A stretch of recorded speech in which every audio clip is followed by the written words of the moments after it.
Jaslyn's candle was the last light in the room. The story she would tell wouldn't be the most terrifying one of the evening, but it would unlock the secret to why this game was only for the strong and was never really meant to be played at all. It was for those without fear, or those who could at least contain their fear long enough to get through the ceremony.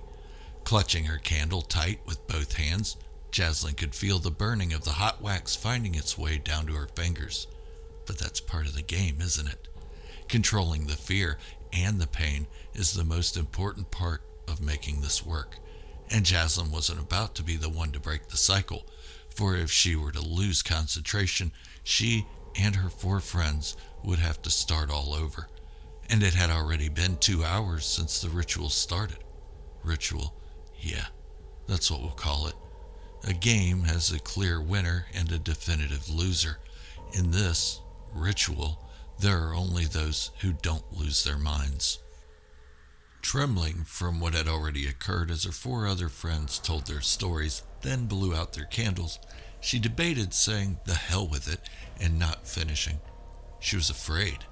There was more fear in her 5-foot 1-inch frame than she thought could come from all 5 of them put together. But there was no way she would disappoint her new friends, so she continued her story. Grasping her candle with sweaty, trembling hands, she had to adjust her grip as the candle would slide down inside her wet palms. She told a story of an old man on her street that had passed away. Whenever anyone would try to move into his house after he was gone, they would move out within months.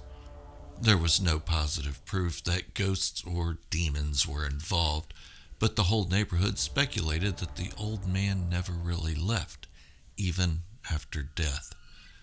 At night, neighbors swore they heard voices coming from within the empty house, and they could see shadows moving through the windows. One time, the chimney even had smoke belching from it. Jaslyn continued for another 30 minutes about the old house, a normal ghost story of a normal haunted house that every neighborhood seemed to have. As unimpressive as the story was, it was all she could come up with. When she finished, she gulped some air into her lungs, looked around for her friends in the dimly lit tunnel with wide, fearful eyes. She could feel their eyes upon her.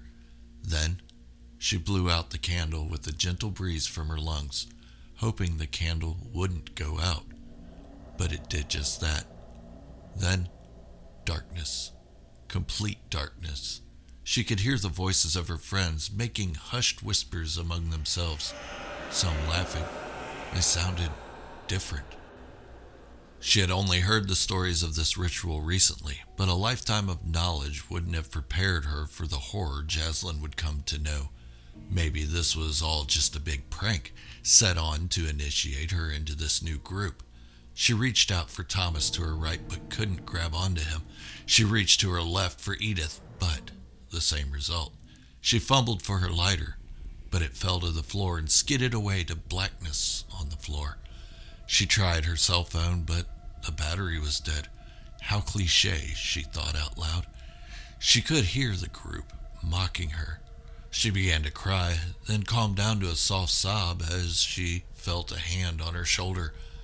"Jaslyn, why are you crying?" It sounded like Thomas. "Maybe. Let's get you out of here," he said, his voice echoing within the halls of the death tunnel of the Waverly Hills Sanatorium. If you're enjoying this video, or any of the others that I've written and narrated, hit the subscribe button, like the video, and leave a comment. Alright, now, back to the story. 4 days earlier, Jaslyn had been wanting to tour the Waverly Hills Sanatorium in Louisville, Kentucky for as long as she could say the words properly. There was something about the paranormal and visiting one of the most haunted places in the United States that really captivated her imagination. She had a fascination with the paranormal that was borderline unhealthy, but as much as she wanted to go, she couldn't find anyone to go with her. It held her back from exploring her darker side. Darker side. She was so mild and timid that it made everyone question her motives for even wanting to do this. I think it's better to say that she had a fascination with the paranormal, but also a very real fear of it. Jaslyn wasn't the type to run head on into a haunted house. She would usually shy away from them. In fact, she used the excuse that no one would go with her just to keep her from actually going to Waverly Hills. But still, there was an unmistakable pull to it. She was afraid, but the idea beckoned her to at least try it. So, on the verge of her 18th birthday, Jaslyn decided she was going to actually do it. Tired of hearing the taunts from others that she would never actually go through with it. This would be her first gift to herself as an adult. Jaslyn decided a 2-hour tour of the vacant sanatorium would be good enough to satiate her curiosity. There was an overnight tour available, but she knew she didn't have the courage to make it that long. But Jaslyn would have to do this alone. It wasn't that big of a deal. She had watched videos on it and knew there were usually big groups that went on these tours. She wouldn't be completely alone, but it wasn't unusual. She often did things alone. Not this scary, though. It was exciting. Scary, but exciting. She was going to prove to herself and everyone else she wasn't too afraid.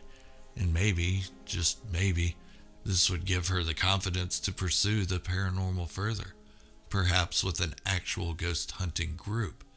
But for now, she would have to get through the first step. Jaslyn booked the tour for the day after her 18th birthday.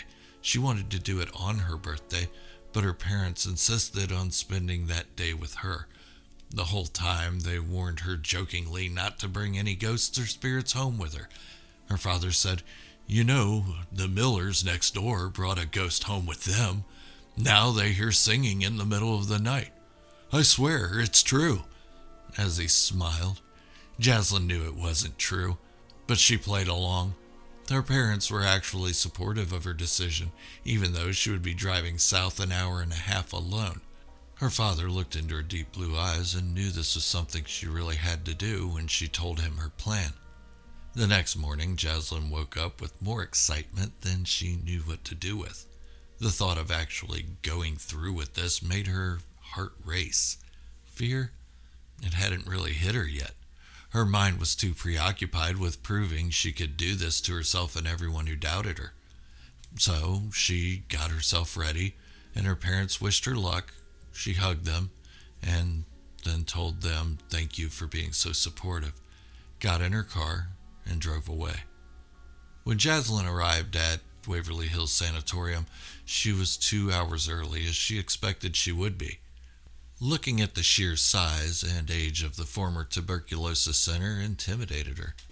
The aged red brick on a concrete foundation was scary to see. The upper 3 floors had no glass in the windows, but the lower level looked as if there had been some recent renovations, at least from the outside. The long 5-story building was curved in the front to encapsulate the main parking lot, where many cars had come to rest for their owners to get a hint of a frightening experience. Some for the first time, and she was sure others had been there before, from the way they seemed to know exactly where they were traversing. Jaslyn got out of her car and just stared up at the building, not moving for several minutes, almost like being in a trance. At first, she didn't really think about what she was looking at until she heard others passing by, snapping her out of her catatonic state. The thoughts started pouring into her mind. Is this what she really wanted to do? She became terrified. She could feel her hands starting to shake. As much as she wanted to believe she had a darker side that would enjoy this experience, she couldn't help hearing her softer inner voice telling her that she was making a huge mistake. But it was time to push that weak voice deep into the pits of her stomach. She knew she would never forgive herself for chickening out. As she began walking, following other new arrivals haphazardly, she was only half paying attention to what she was doing and bumped into a man. He looked to be in his mid-20s, well-dressed, kind of out of place for the occasion. I mean, Jaslyn barely did her makeup before leaving her house in such a rush, and here was this guy, wearing a button-down shirt, buttoned all the way up, suspenders, and a bow tie. She thought maybe he had some formal dinner or something to attend afterwards, or an award ceremony. But when she saw his three friends who accompanied him, she figured maybe he was just one of those people, an attention seeker. The man steadied himself and looked Jaslyn over with curious eyes. First time? Jaslyn was hesitant to answer. She wasn't good at meeting new people or interacting with many humans in general. But not many people started a conversation with her either. Yeah, the man smiled. I can always tell when it's someone's first time here. Jaslyn gave a half smile in return. I guess it's pretty obvious with me. The man stepped a little closer. Are you alone? I mean, this can be a pretty scary place for a first-timer, especially if you're alone. Jaslyn, again reluctant to give too much away. She didn't know these people, but finally she answered. Yeah, just something I have to do for myself. The man extended his open hand. Thomas! Jaslyn looked at his hand, then met his palm with her own. His handshake was light, almost tender. Jaslyn. He smiled at her again. I like that. Like jazz. Okay, you're hanging out with us today. We'll show you around and keep you safe. Jaslyn knew he was joking about the safe part. There had never been any stories of anyone getting hurt nor killed at Waverly Hills. Well, not after it shut down as a sanatorium, at least. Thomas then introduced the rest of the group accompanying him, all various ages, ranging from their mid-20s up to the middle-aged. They didn't really seem like the sort of people one would generally see hanging out together. But if this was a way for her to get through this victorious, then she wouldn't ask too many questions. Edith, the oldest looking of the group, was also one with the warmest aura. You know, when you can actually see someone's inner glow. Her jet black hair was beginning to gray, and she had crow's feet and smile lines highlighting her age. Susie, the youngest looking, had blonde hair and an innocent face, but she was the quietest, just giving a simple hi as she welcomed Jaslyn to the group. Then there was Robert. Jaslyn didn't know what to think of this tall, thin man.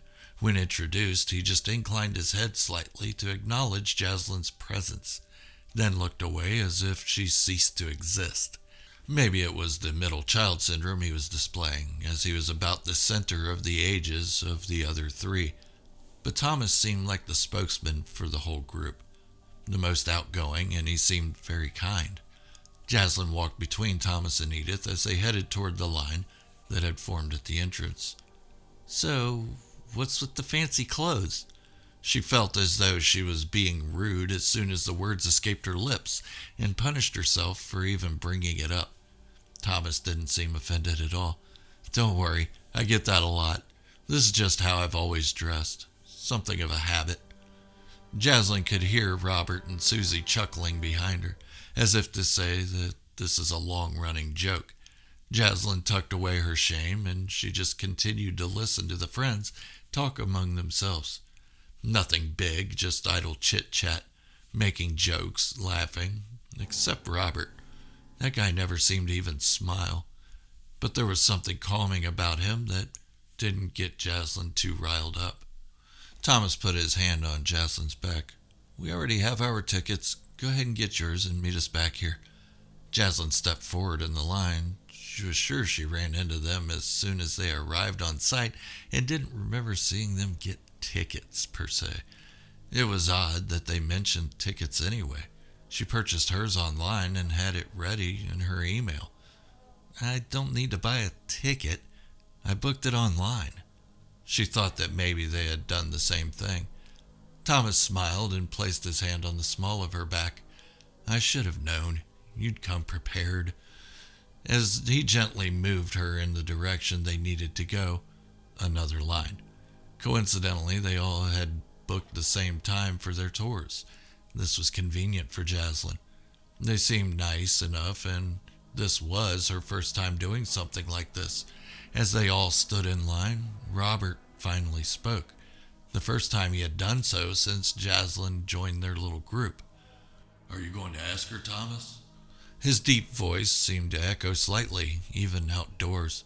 Thomas motioned for Robert to calm down. Robert rolled his eyes. He knew if he didn't remind Thomas, they would go the entire tour disappointed. Again. Like they had so many other times. Susie was next to chime in. No, Thomas, you need to ask her. We can't do this again. You can't just expect her to go along with it at the last minute. Jaslyn stopped trying to ignore them and turned to Thomas. Ask me what? Thomas rubbed the back of his neck and tilted his head slightly. Jaslyn asked again, a little sterner. Ask me what, Thomas? He took a few seconds to form the words, and Robert nudged him.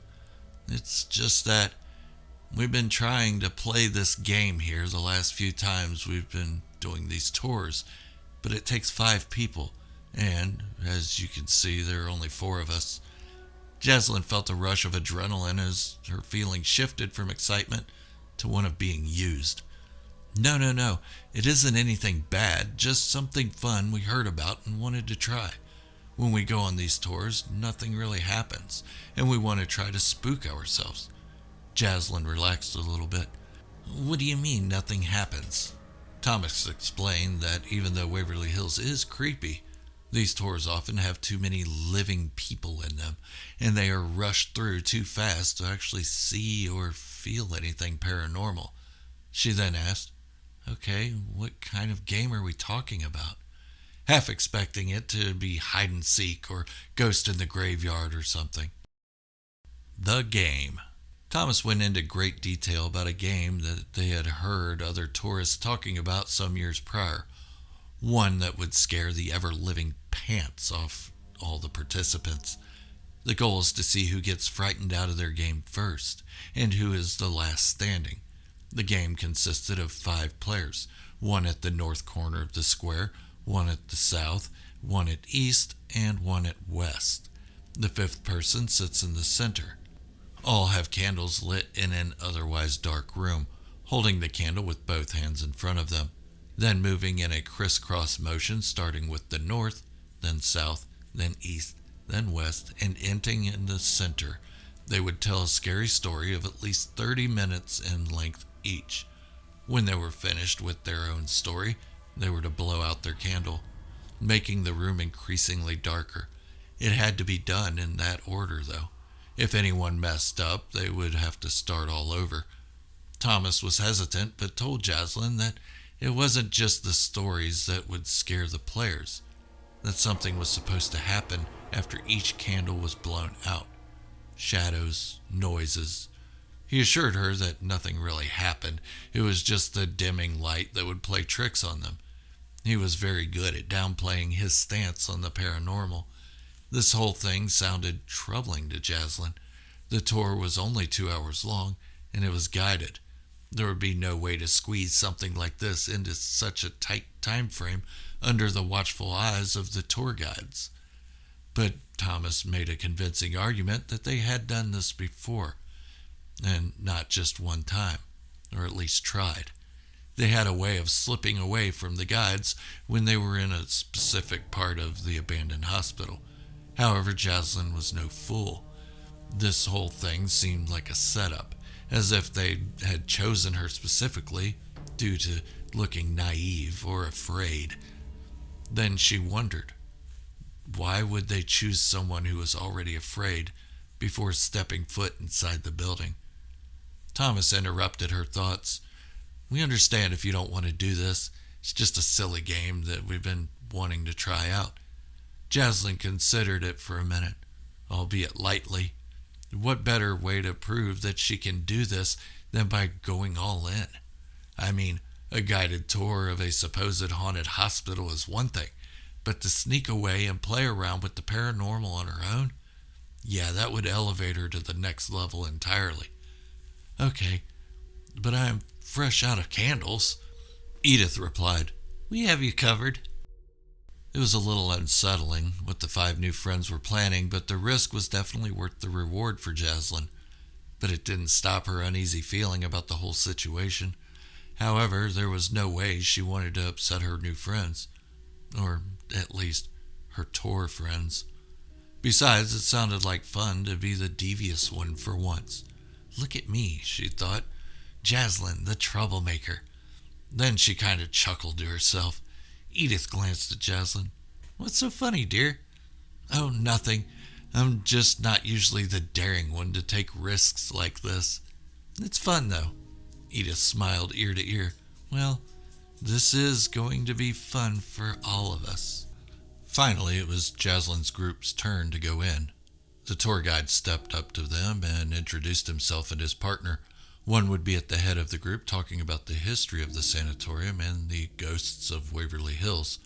The other would be bringing up the rear to make sure no one got separated, lost, or had any funny ideas about sneaking off. This made Jaslyn nervous. Thomas gave her a side eye. It's going to be fine, trust me, as if he could read her thoughts. That didn't make her feel any better about what they were planning. They also didn't tell her when they would try to slip away. This was starting to feel weird. However, Jaslyn wasn't the type to back out once she committed to something, no matter how weird it felt. She learned to push those negative thoughts aside and just go with it. She figured she would have time to regret it or revel in it once it was over. Hopefully it would be the latter and she was just overreacting. She had never been in this type of situation before. Well, not this exact situation. As they entered the building, Jaslyn noticed how dark it seemed, despite it being the middle of the day. Light poured in through the windows, but only left streaks of dull white light on the dilapidated floor throughout the first floor rooms. The halls and corridors were even worse. No light penetrated these hallowed walls, and it had been 60 years since this hospital was closed down, but there were still hints of its purpose all of those decades before. The rooms had old beds and larger pieces of out-of-date, rusty hospital equipment. The tour guide talked about the history of the hospital, opened in 1910 as a tuberculosis center, how it went through different renovations and expansions over the 5 decades it was in use. But the history of the former treatment center was not as substantial as the history of the paranormal activity that had been going on there since its closing. One dark room after another, one dark hall after the next. The eerie feeling filled the atmosphere of the hospital, once meant to give hope to the sick and dying. But now it still housed those who came there for relief from their very human, very real illness.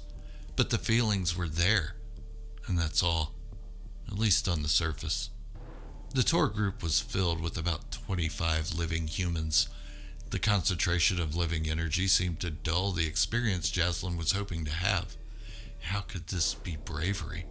Other than a couple creepy rooms, some creepier stories, and maybe a shadow moving on the other end of the hallway, which she downplayed as a simple trick of the limited light.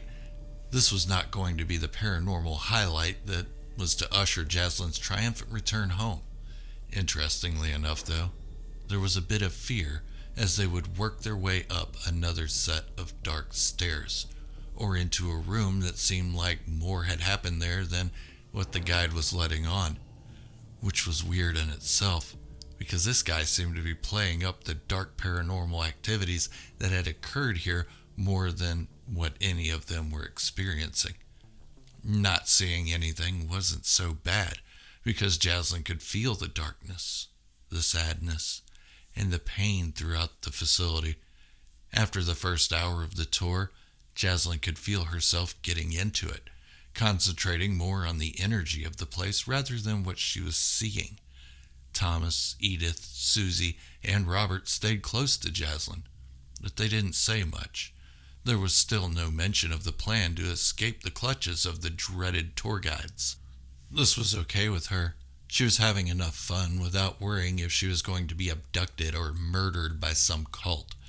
But Jaslyn had almost forgotten about that by this point.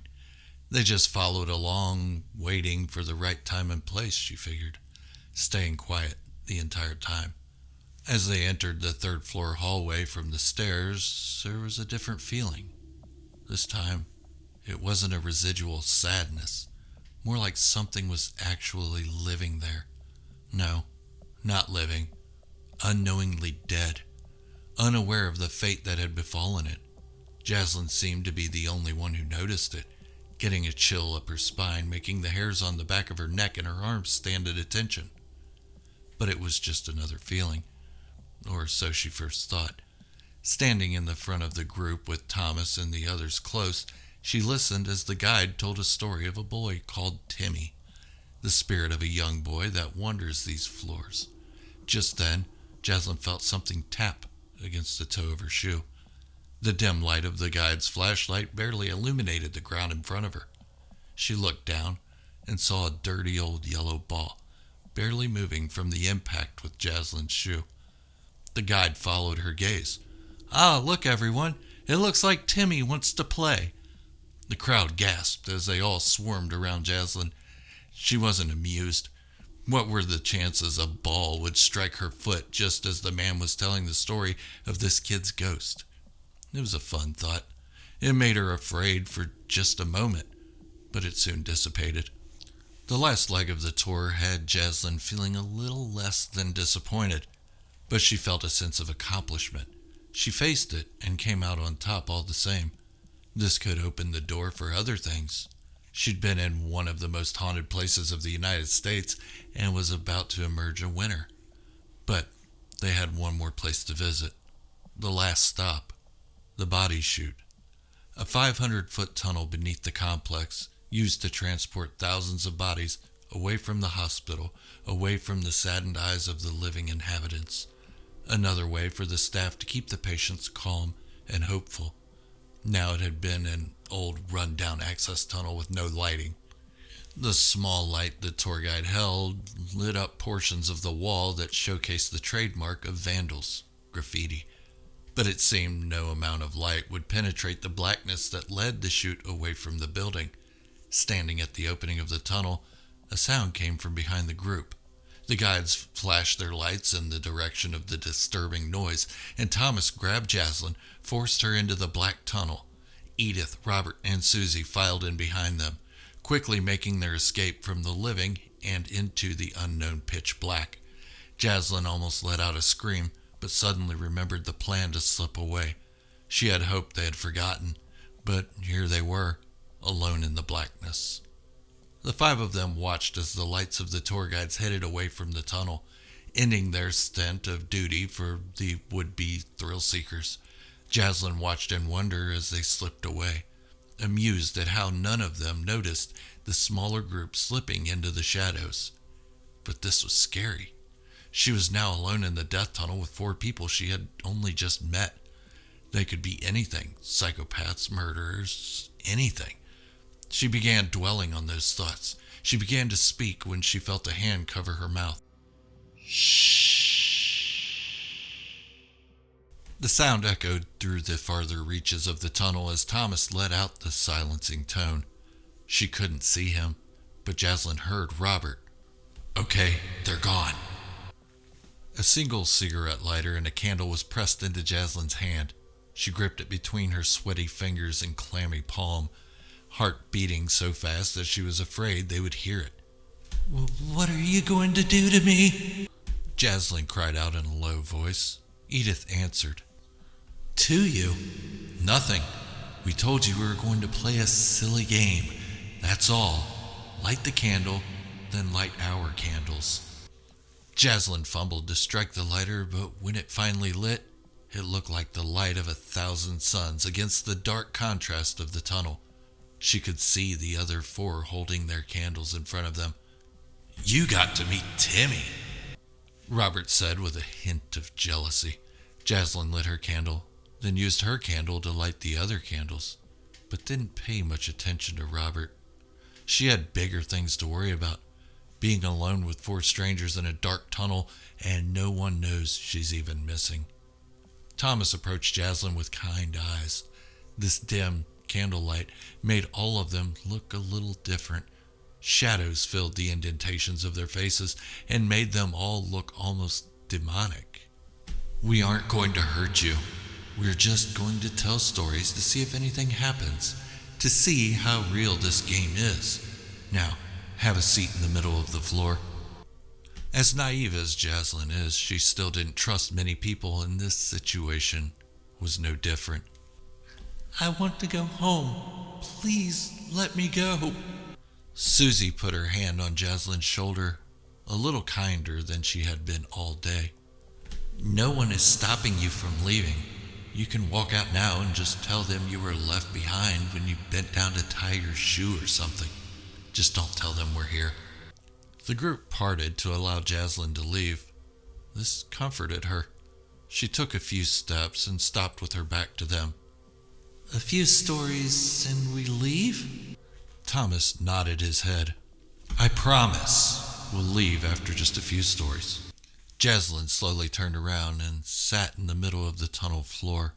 It was against her better judgment, but she was there to be afraid and come out with a new understanding of her fascination with the paranormal. But this was anything but a silly game. The rest of the group got excited and sat on the floor around her. Directly in front of her sat Robert. "I'm north." Behind her directly sat Susie. "I'm south. I get to go second." To her right, Thomas took his seat. "I'll be the east." Finally, to her left, sat Edith. "I'm the west." All five with candles held in both hands in front of them.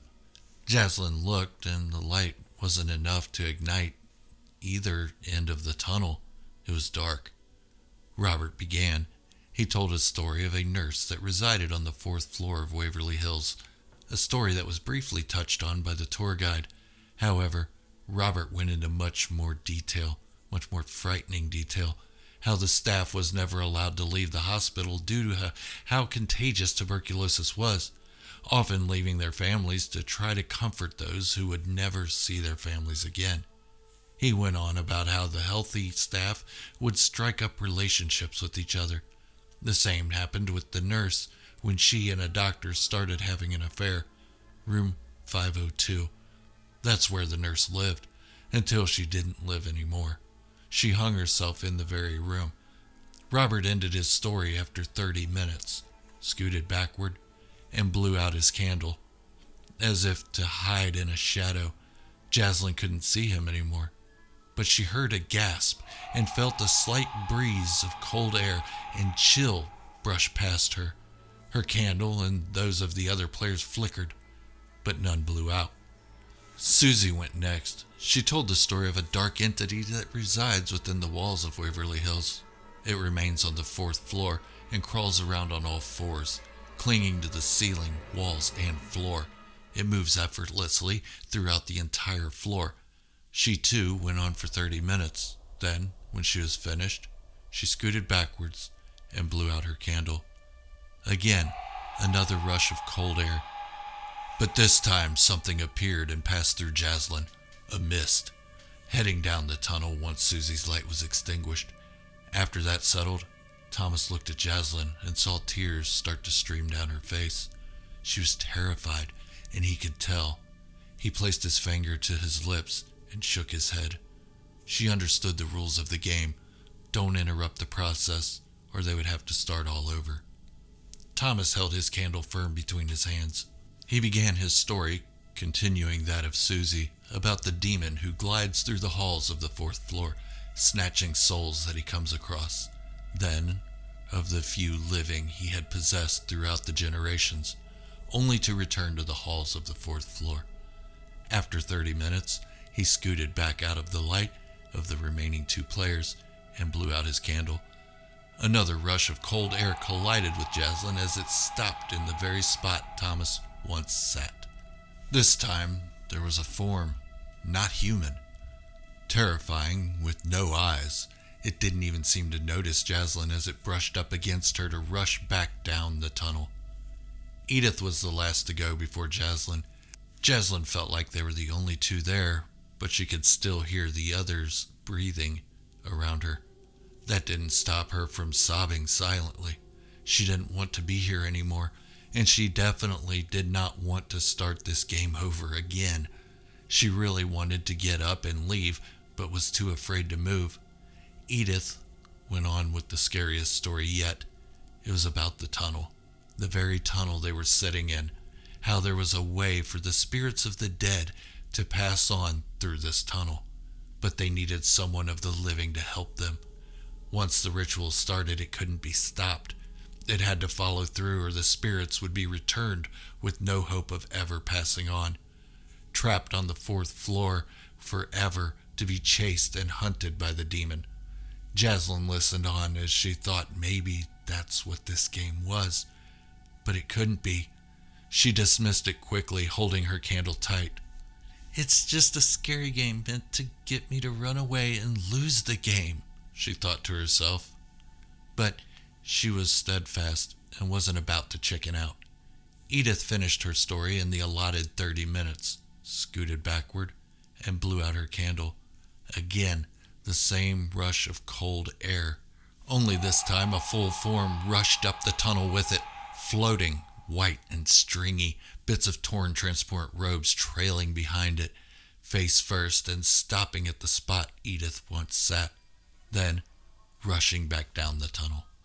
Jaslyn felt alone, but she could still hear the breathing of the others. She knew it was her turn to tell a story. The story she would tell wouldn't be the most terrifying one of the evening, but it would unlock the secret to why this game was only for the strong and was never meant to be played at all by the living. It was for those without fear, or those who could at least contain their fear long enough to get through the ceremony. Clutching her candle tight with both hands, Jaslyn could feel the burning of the hot wax finding its way down to her fingers. But that's part of the game, isn't it? Controlling the fear and the pain is the most important part of making this work. And Jaslyn wasn't about to be the one to break the cycle, for if she were to lose concentration, she and her 4 new friends would have to start all over. And it had already been 2 hours since the ritual started. Ritual. Yeah, that's what we'll call it. A game has a clear winner and a definitive loser. In this ritual, there are only those who don't lose their minds. Jaslyn went on with her story about the old man who once lived on her street. He passed away and never vacated the home. Jaslyn continued for another 30 minutes about the old house. A normal ghost story of a normal haunted house that every neighborhood seemed to have. As unimpressive as that story was, it was all she could come up with. When she was finished, she gulped some air into her lungs, looked around for her friends in the dimly lit room with wide, fearful eyes. She could feel their eyes upon her. Then she blew out the candle with the gentle breeze from her lungs, hoping the candle wouldn't go out. But it did just that. Then, darkness. Complete darkness. She could hear the voices of her friends making hushed whispers among themselves, some laughing. They sounded different. Maybe this was all just a big prank set on to initiate her into this new group. She reached out for Thomas to her right but couldn't grab onto him. She reached to her left for Edith, but the same result. She fumbled for her lighter, but it fell to the floor and skidded away to some unseen part of the darkness. She tried her cell phone, but the battery was dead. How cliché, she thought out loud. She could hear the group mocking her. She began to cry, and calmed down to a soft sob as she felt a hand on her shoulder. Jaslyn, why are you crying? It sounded like Thomas, maybe, but different. Let's get you out of here, he said, his voice echoing within the halls of the body chute. Jaslyn stood, and the hand released her, leaving her in total darkness. The laughter continued, getting louder and louder, echoing, taunting her.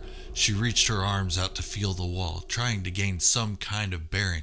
Finally, the tips of her fingers touched the wall as she started her way slowly upward. She could feel hands tapping her as the air passed by her, touching her back, her legs, her arms. Some would grasp her tight, then let go again. The voice appeared behind her.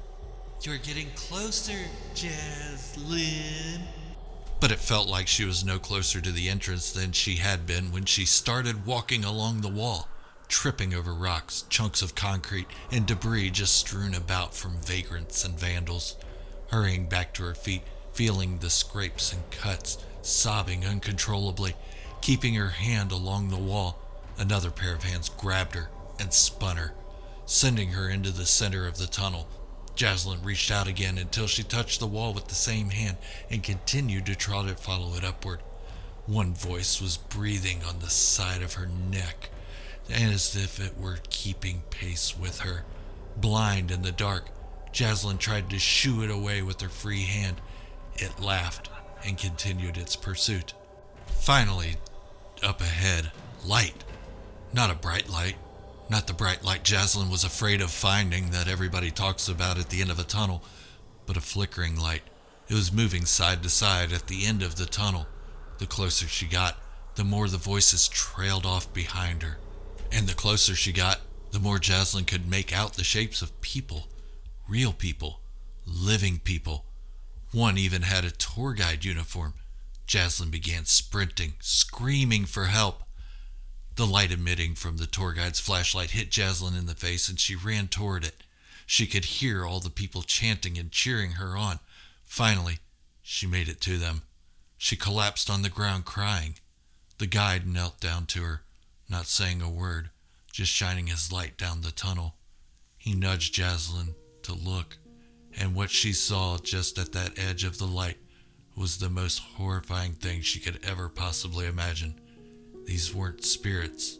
These were the condemned, black in form, eyeless, as if they were pacing to entice her to come back. Jaslyn grabbed onto the tour guide as another man helped her to her feet. A man with soft, tender hands. Jaslyn, what happened? It was Thomas. She jerked away from him and screamed. The tour guide in the front motioned for the one in the back. Quickly and swiftly, he got Jaslyn out of the building. Following them out the door and into the parking lot was Thomas, Edith, Robert, and Susie. They helped her across the lot, and she propped herself up against her car, dirty, sweating, crying, and even bleeding from scratches to her legs and arms. No one said a word for a few minutes. Jaslyn pointed at Thomas. You did this to me. Thomas looked around. Me? Jaslyn, I was with the group the entire time. We all were. Why were you in the tunnel? Jaslyn went after him with a raised fist, but was held back quickly by Robert. You all drugged me into that tunnel to play your sick game. If she didn't believe the words they were speaking, surely she had to believe their faces. Jaslyn, we decided not to play the game. We could tell you really weren't into it, so we didn't bring it up again. We didn't go into the tunnel. Jaslyn collapsed to her knees and began crying again. What happened to me? Susie answered. We don't know. There was some kind of noise, and when we turned around, you were gone. We didn't notice right away, but when we did, we made the guides turn around and go looking for you.